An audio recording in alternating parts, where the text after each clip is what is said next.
Pierre Jox, aujourd'hui avocat au barreau de Paris, nous présente maintenant son dernier livre intitulé « Pas de quartier ». Il porte un regard sur la délinquance juvénile et la justice des mineurs. En France, c'est pour ça que j'ai fait ce livre, pour informer et pour alerter.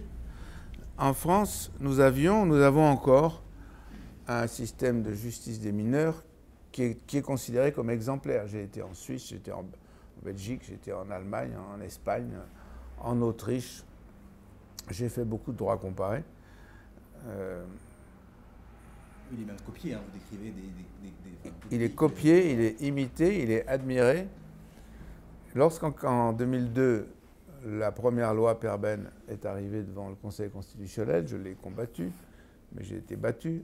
En 2004, la loi Perben II a introduit cette mesure extravagante qui n'existe qu'en France aujourd'hui, dans l'Europe démocratique évidemment. Je ne parle pas de ce qui se passe en Russie, quelques lumières quand même.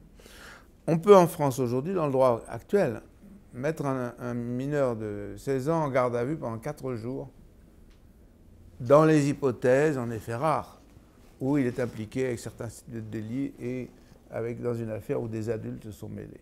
Bon.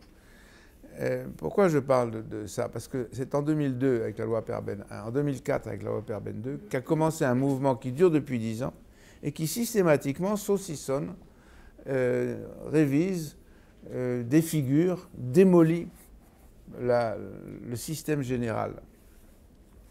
Et quand j'ai vu ça en 2002-2004, j'ai beaucoup étudié déjà à ce moment-là dans les livres.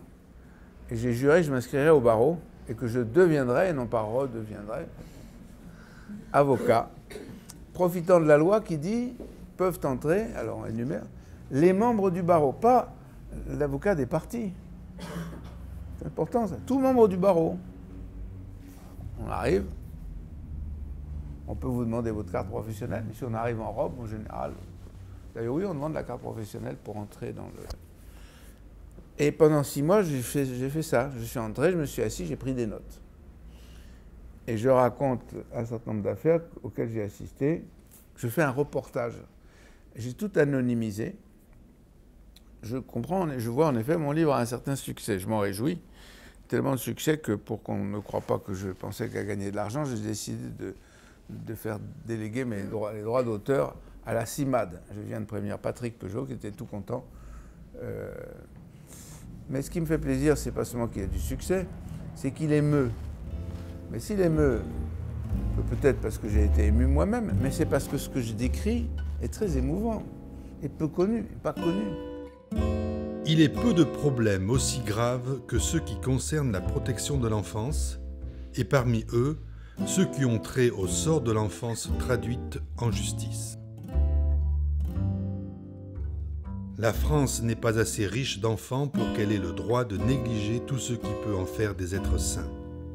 Charles de Gaulle, au lendemain de la Deuxième Guerre mondiale, cité par Pierre Jox en 4e de couverture de son livre.